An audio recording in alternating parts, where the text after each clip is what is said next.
Suite aux attentats du 13 novembre, la sécurité a été renforcée notamment dans les centres commerciaux, les gares, les transports en commun et les grands magasins. À l'entrée de ces lieux publics, et ce jusqu'à nouvel ordre, les sacs sont fouillés par les agents de sécurité. Les Lillois ne sont cependant pas convaincus par ces dispositifs de sécurité. Alors le dispositif de sécurité dans les trains, sincèrement, il est nul.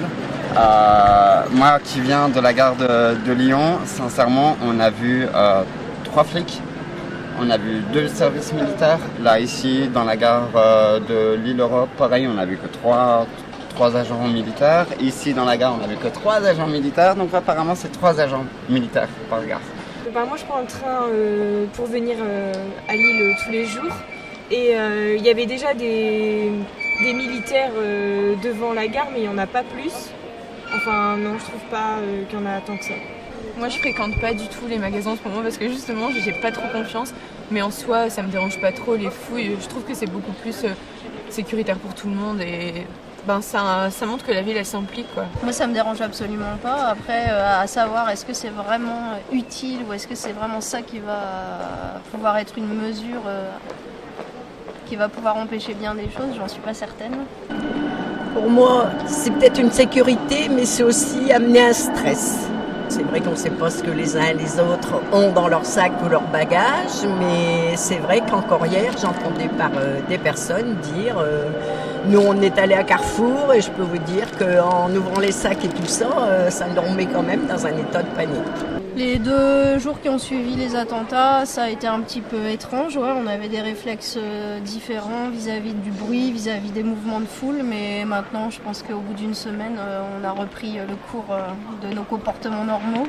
Ça par contre, si on me suit de trop près, c'est vrai que je me dis attention, je suis suivie. Alors en France, on a une devise, c'est vivre à fond.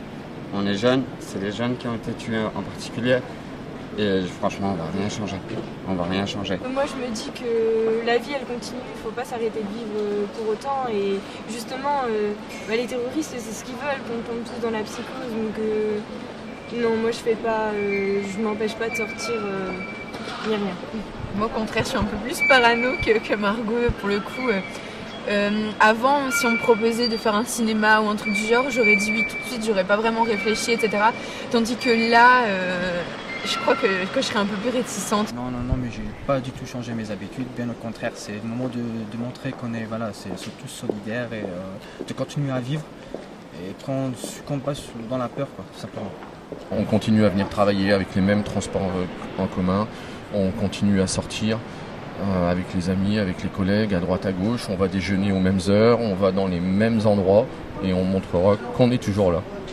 Oui, on a eu quand même quelques réservations qui ont été annulées, surtout sur les premiers jours après les attentats. On a eu beaucoup d'incertitudes sur le samedi où il y avait un grand événement sur le motocross, où on a eu pas mal d'annulations.